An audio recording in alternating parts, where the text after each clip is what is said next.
Welcome to my channel the science world. Science world में आपका स्वागत है। मैंने मेरी पिछली वीडियो में आपको न्यूटन के फर्स्ट लॉ, सेकंड और थर्ड लॉ के बारे में बताया। वो मैंने 3 पार्ट में डिवाइड किए थे क्योंकि वो ज़रा मुश्किल थे और बड़े भी थे। इसकी वजह से वो मैंने 3 पार्ट में डिवाइड किए थे। लेकिन अब मैं आपको बताने जा रहा हूँ किपलर्स लॉ। आपको स्क्रीन पे दिख ही रहे होंगे। देखिए दोस्तों, किपलर्स ने 3 लॉज दिए थे जो हम देखेंगे। लेकिन उससे पहले आपको किपलर कौन थे यह समझ लेना होगा। किपलर एक जर्मन साइंटिस्ट, मैथमेटिशियन थे और उन्होंने 3 लॉज दिए थे जो हमारी सोलर सिस्टम पे लागू होते हैं। देखिए, इनको मोशन के लॉज भी कहा जाता है। देखिए, आपको स्क्रीन पे दिख ही रहे होंगे कि प्लस के 3 लॉ आपको दिख रहे होंगे। लेकिन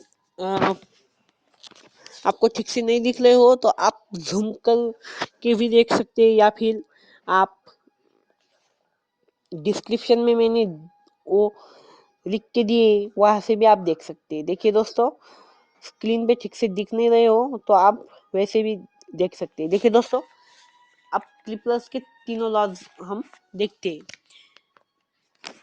प्लस के तीनों लॉ, पहला लॉ है उनका, the orbit of a planet is a ellipse with the sun at one of the foci. देखिए, जो ऑर्बिट होती है प्लैनेट की कोई भी प्लैनेट हो, उसकी ऑर्बिट अंडाकृति ही रहेगी फ्रेंड्स। देखिए, अब हमारी धरती का देख लीजिए, उसके ऑर्बिट जो सूरज को परिभ्रमण करने की ऑर्बिट होती है वो अंडाकृति ही है। आपने 5वीं कक्षा, 6वीं कक्षा और 7वीं कक्षा में देखा ही होगा। तो वो जो अंडाकृति रहती है, ऐसा उन्होंने बताया है, सूरज से वो फिक्स पॉइंट से परिभ्रमण करती है और उसकी ऑर्बिट अंडाकृति रहती है। फिर से समझ लीजिए, the orbit of a planet is an ellipse with the sun at a fixed point. मतलब सन से फिक्स पॉइंट पे कोई भी प्लैनेट उसको परिभ्रमण करता है अंडाकृति ऑर्बिट से। मतलब आप कोई भी प्लैनेट लीजिए, मैं लेता हूँ धरती, आप कोई भी प्लैनेट लीजिए, देखिए धरती की जो ऑर्बिट है वो अंडाकृति है। हमने पहले भी देखा अंडाकृति है, तो वो जो परिभ्रमण करती है वो अंडाकृति शेप में ही करती है ना, क्योंकि उसकी ऑर्बिट तो अंडाकृति है और फिक्स पॉइंट से ही उसको परिभ्रमण करती है। तो देखिए, यह है किपलर का फर्स्ट लॉ। आपको समझ में आया होगा तो ठीक है, नहीं आया हो तो आप रिप्ले करके भी देख सकते हैं। अब हम जाते हैं सेकंड लॉ में। देखिए, सेकंड लॉ है, the line join the planet and the sun equal area in equal interval of the time. देखिए, ये कहता है कि जो लाइन होती है वो प्लैनेट और सन को इक्वल ज्वाइन करती है। प्लैनेट और सन को ज्वाइन करने वाली लाइन, कोई भी लाइन प्लैनेट और सन को ज्वाइन करती है तो उसका एरिया और उसका टाइम इंटरवल सेम ही रहेगा दोस्तों। क्योंकि देखिए, इक्वल एरिया, उसका एरिया इक्वल ही रहेगा, क्योंकि देखिए वो लाइन सूरज से उस प्लैनेट तक आ रही है। सपोज कर लीजिए वो अंतर है 5 सेंटीमीटर। सपोज, ऐसा सच में नहीं है, लेकिन आप देख एक अंदाज से भी नहीं, आपको समझ में आई इसलिए कहता हूँ। देखिए, सूरज से प्लैनेट तक एक लाइन है, वो है 5 सेंटीमीटर। तो 5 सेंटीमीटर मतलब उसका एरिया भी 5 सेंटीमीटर का ही हुआ, क्योंकि वो 5 सेंटीमीटर की है ना। दोनों दोनों का एरिया 5 सेंटीमीटर ही हुआ, इधर से आने वाली लाइन भी और इधर से आने वाली लाइन भी वो सेम ही लेंथ की है, 5 सेंटीमीटर, मतलब उसका एरिया भी सेम होगा फ्रेंड्स।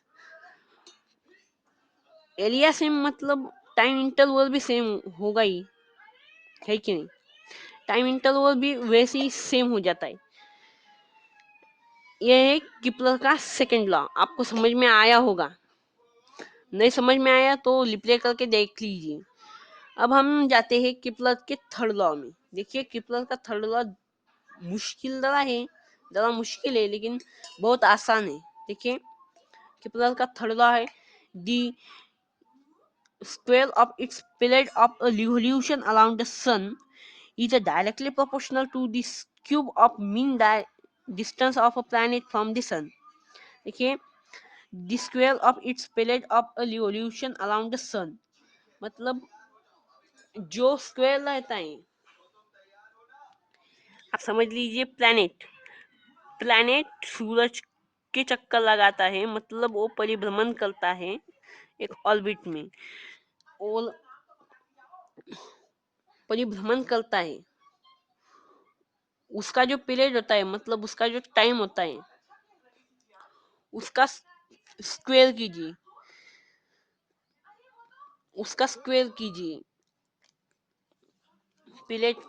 पीरियड मतलब उसका टाइम ही होता है, पीरियड का स्क्वायर कीजिए, ऐसा उन्होंने कहा है।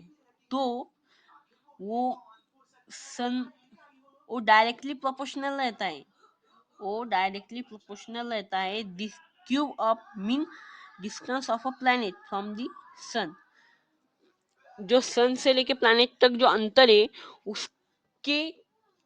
उसका क्यूब।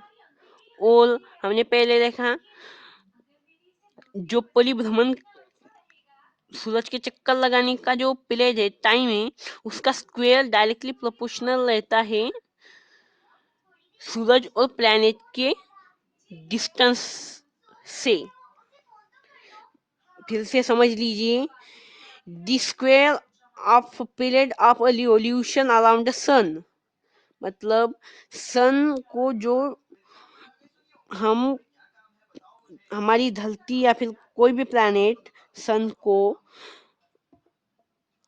के चक्कर लगाता है, उसका जो टाइम रहता है, उसको उतना करने में जो टाइम रहता है, वो उसका स्क्वायर, उस टाइम का स्क्वायर डायरेक्टली प्रोपोर्शनल रहता है उनके डिस्टेंस में, प्लैनेट और सन के डिस्टेंस में,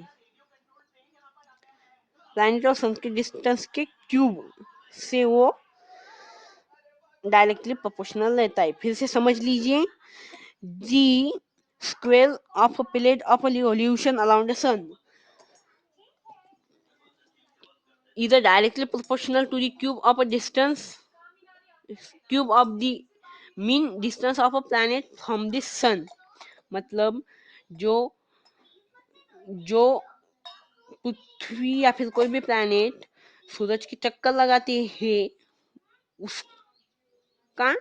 उसको लगने वाले टाइम का स्क्वायर ये डायरेक्टली प्रोपोर्शनल रहता है उनकी डिस्टेंस के क्यूब से,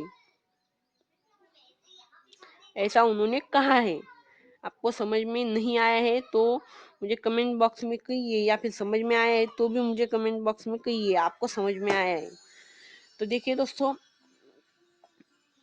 मेरे वीडियोस पहले भी मैंने बहुत सारे न्यूटन्स लॉ और अल्बर्ट आइंस्टाइन न्यूटन्स के तीनों लॉ पे 3 वीडियोस, अल्बर्ट आइंस्टाइन पे 2 वीडियोस, उनकी थ्योरी ऑफ रिलेटिविटी पे 1 वीडियो बनाया है, तो आप वो देख सकते हैं मेरे चैनल में जाकर। अब हम आते हैं फ्रेंड्स, और आप ये 3 लॉज ठीक से पढ़िए और समझ लीजिए।